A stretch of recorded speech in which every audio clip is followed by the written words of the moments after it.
1975 to Los Angeles, and I'm watching Arnold and all the guys train. Denny Gable invited me into the gym, and I trained with these guys that were on drugs, and I didn't have a clue that they were on drugs. I didn't know you have to even use some steroids. Nobody told me, Robby, take Dianabol. Nobody told me that. I didn't know that steroids was a part of bodybuilding until 2 weeks before the Mr. World. 2 weeks before the show? 2 weeks before the show? Nobody told me. Just understand, I'm training wrong people that I thought would educate me. Nobody told me that, to take steroids. That was not in the mix. Nobody told me that anything about taking a diuretic, thyroid, what we call back in those days, we call thyroid. They give you this little pink thyroid pill.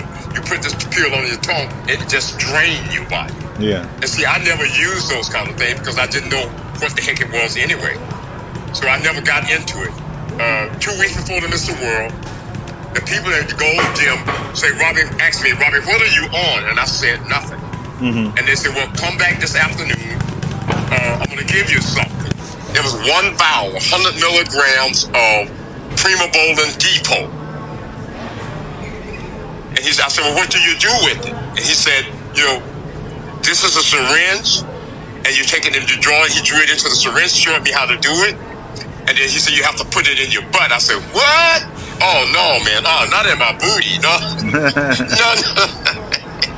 Not in my butt, man. And he said, yeah. He said, that's why you have to put it in your hip. And I said, oh, okay. I was rubbing my hands together. I'm 25 years old, man. I don't know nothing about this world. And he said, just turn around, pull your pants down. I pulled my pants down just off my left hip. And he put the needle in there, a little short needle. Today these needles are that long. Yeah. And he did it was probably about that long, as a matter of fact. And he popped me in the hip with it. I walked from Gold's Gym all the way to my home right here in the middle of Venice, Windward Village. And as I'm walking, I can honestly tell you, I can feel myself pumping up because I had never used a drug before. I'm 2 weeks out from the Mr. World. I could feel my body pumping up, and I was walking. Just from walking? And I was walking. I kept looking at myself, and I'm saying, whoa, whoa. As I'm walking down the streets, I get to my house, I collapsed and fell inside of the door as my girlfriend opened the door. Fell into her arms, on the floor, and I'm shaking, and as black and dark as my skin is, I became gray. But see, what I didn't know was, I didn't know that I had sickle cell, see? I would tell anybody, do your blood work. Do your blood work often. Don't play around with it. See, back in those days, nobody told me about blood work. See what I'm saying? So they gave you the pills, but they never told you how to do checkup. They never told me, And when I took that shot and walked home, collapsed, became gray and shaking, I went through such a metamorphosis you would not believe it, God. And in that process, thank God, my girlfriend dragged me. Listen to me. Dragged me to the bathtub, rolled me, picked me up, lift me, threw me in the bathtub and drank cold water on me. That's why I'm here. That's one of the reasons I'm here to this day. Now, if you're going to use this anabolic, if it was me today, I would use it 8 weeks out from a competition. I wouldn't use it going into the competition, preparing for it, trying to get my body fat down. I would use it when I'm getting into the competition. So now, the steroids are going to work and have even a more phenomenal effect on the body. But to just take that stuff while you're fat, I don't understand that. Why? You're holding more and more water. That's what I'm thinking in my mind. Robby, you were always you didn't have a lot of fat your whole career. Do you have your favorite cutting stack? Like, what do you use? Supplement-wise, maybe nutrition-wise? I use glutamine, creatine, L-citrulline, taurine. Have you ever used ephedrine? Nah. I've never gotten into those kind of things. I just never got into it. I've never gotten into diuretics. I've never used a diuretic in my life. I use salt.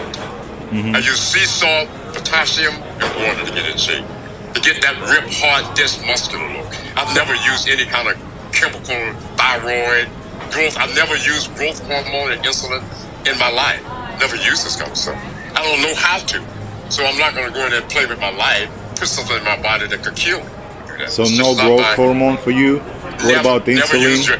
Never. It's too. Who would go and put that kind of stuff in your body? I mean, a box of it costs you thousands of dollars. I wouldn't spend my money. It is expensive. Nah, I wouldn't spend my money like. I wouldn't spend my money on growth hormone and insulin and 500 milligram shots of testosterone. Nah, would never do that. This is what I'll say to people out there. I love Robby. I love myself. I want to be healthy. When I die, I want to die healthy. I don't want to die with liver problems and kidney problems and heart attacks. Crazy. Brain aneurysm, dying on my own blood, choking, nosebleed. Now, I've never encountered any of this since I've been in bodybuilding, and I've been in bodybuilding since I was like about, I'm going to say probably about 11, 12 years old. What is your goal life length-wise? How long do you want to live? Forever. I wish I could. I'm 75, and when you get 75, when you get older, you have a tendency to look at things and look at life different. You see things different as you get older. And I look back on my life, even more so now because I am older. And your health is all you got. If the health goes, you can be a multi-millionaire. You're not in a good place. What are the major differences in training and nutrition in 70s and nowadays? I think the guys eat too much food.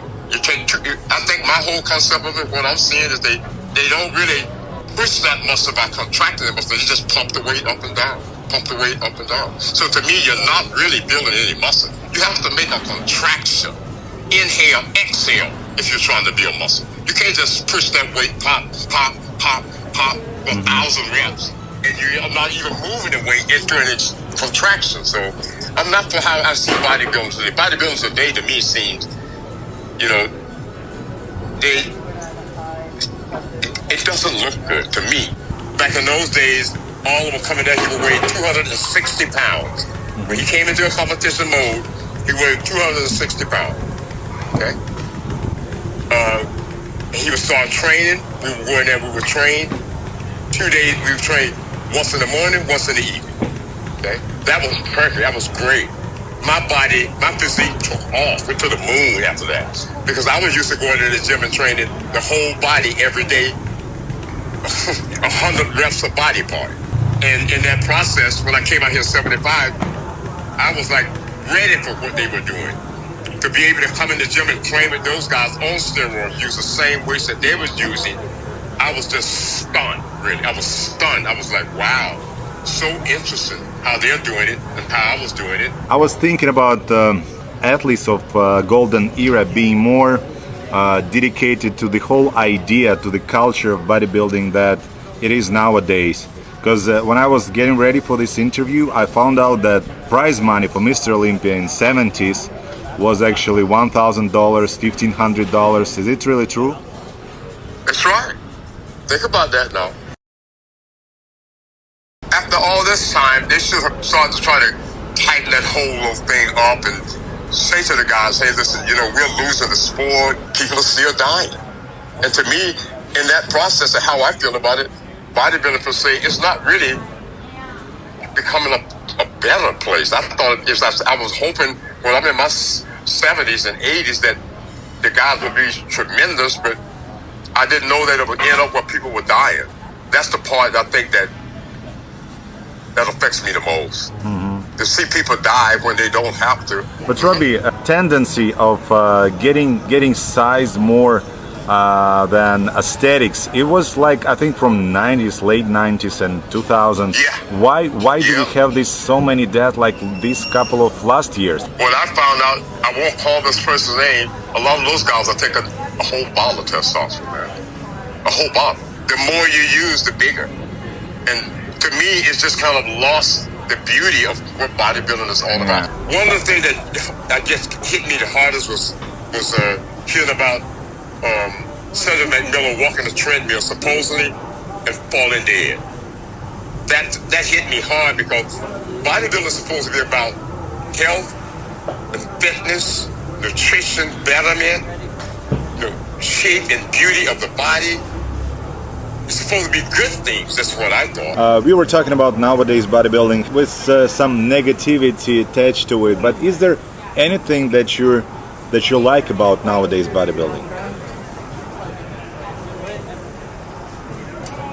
I like the fact that they've increased the guys with the little black shorts and the long shorts. I think that's a good improvement, and it should be a place for those kind of things, because bodybuilding itself is becoming something people don't want to look at it anymore.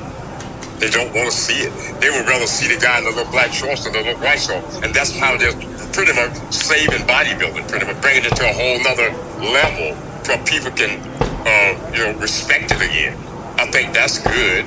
But outside of that, they need to really work on all those guys that are out there that really carry the load for bodybuilding. No disrespect. I made a comment about the guy, Nick Walker. If we're going to go back to that look, then we should just not have bodybuilding anymore. No disrespect to Nick, but to get up there and pose and not have, an aesthetic physique, and that's what bodybuilding seems to want. They're welcoming him in there. We're winning the night of the champions. I mean, big, yes, but, that's not what I would think bodybuilding would come into. I thought it would be even better, more beautiful physiques, people having a lot more respect for it. As I say, I love bodybuilding. I love it for myself. And, the way it is right now, I would not compete.